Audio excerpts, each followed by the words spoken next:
अंकिता आणि अभय हे दोघेजण एकाच कॉलेजमध्ये शिकत असताना त्या दोघांची ओळख झाली. हळूहळू ते दोघे प्रेमात पडतात. त्या दोघांचं एकमेकांवर खूप प्रेम होतं. दोघेही एकमेकांशी लग्न करण्याची वचनं घेतात. पण शिक्षण पूर्ण झाल्यानंतर अभय भारतीय सैन्यात भरती होतो आणि इकडे अंकिताला लग्नासाठी घरच्यांचा दबाव चालू होतो. घरच्यांच्या हट्टापायी अंकिताचं लग्न तिच्या मर्जीविरुद्ध दुसऱ्या मुलाशी लावून दिलं जातं. लग्नानंतर अंकिताला 2 मुलं होतात. इकडे अभयच्या घरचे अभयला लग्नाचे स्थळ पाहू लागतात. पण अभय लग्नाला टाळाटाळ करू लागतो. जेव्हा त्याला समजतं की अंकिताचे लग्न झाले आहे, तेव्हा तो पण लग्न करण्याचा निर्णय घेतो. शेजारच्या गावातील रुपाली हिच्याशी लग्न होतं. अभय आणि रुपालीला पण 2 मुलं होतात.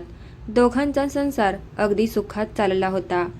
पण काही वर्षानंतर अभयची आणि अंकिताची एका कार्यक्रमात पुन्हा भेट होते.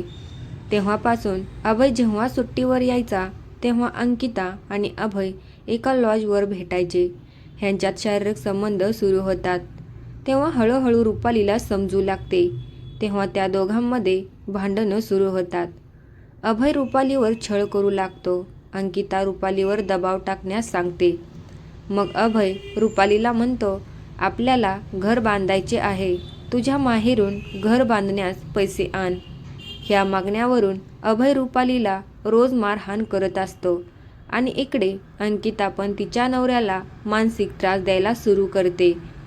अंकिताच्या नवऱ्याला समजते की अंकिताचा दुसऱ्या मुलासोबत अनैतिक संबंध सुरू आहेत.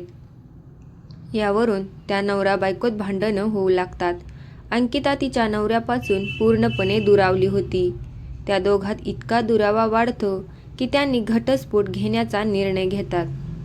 प्रकरण कोर्टात जातं आणि 2 महिन्यात त्यांचा घटस्फोट होणार असतो. घटस्फोटानंतर अंकिताला अभयशी लग्न करण्यास मार्ग मोकळा व्हावा म्हणून अभयने अंकिताच्या सांगण्यावरून रुपालीला त्रास द्यायला सुरुवात करतो. कपिलच्या निवृत्तीला 5 ते 6 महिने बाकी असतात. पण त्याने निवृत्तीपूर्वीची सुट्टी घेऊन यायचं ठरवतो. सुट्टीवर येताच अंकिताचे आणि अभयचे पुन्हा भेटणे सुरू होते. ते रोज एकमेकांना भेटू लागले.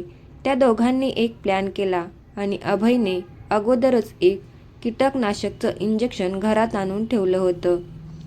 एक दिवशी अभय रुपालीसोबत जाणून बुजून भांडण काढतो. सकाळपासूनच तो रुपालीला मारहाण करतो.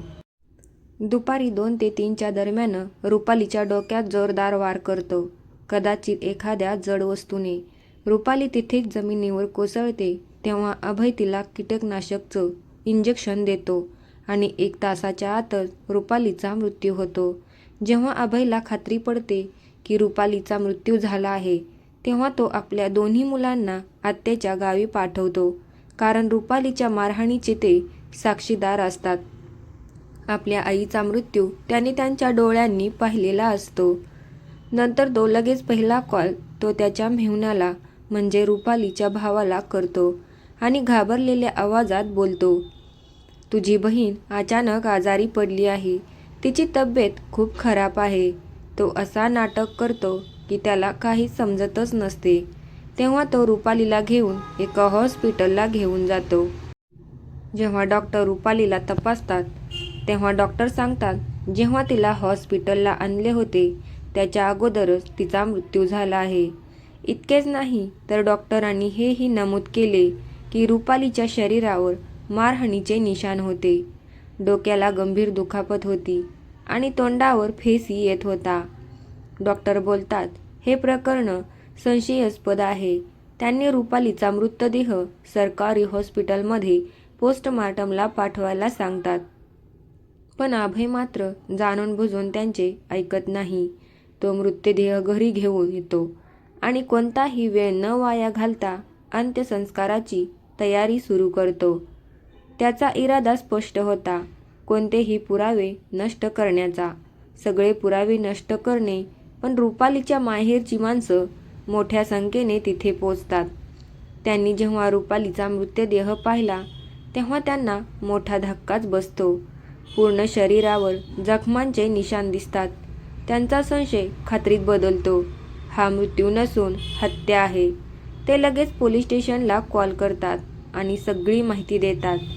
जेव्हा पोलीस गांभीर्याने तपास करतात तेव्हा अंकिता आणि अभयचे सगळे रहस्य समोर येतात.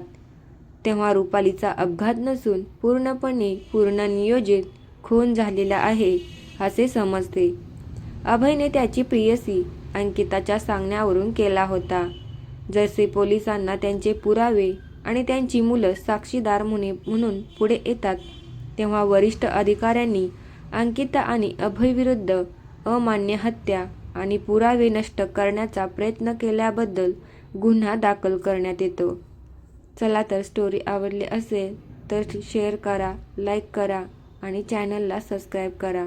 धन्यवाद.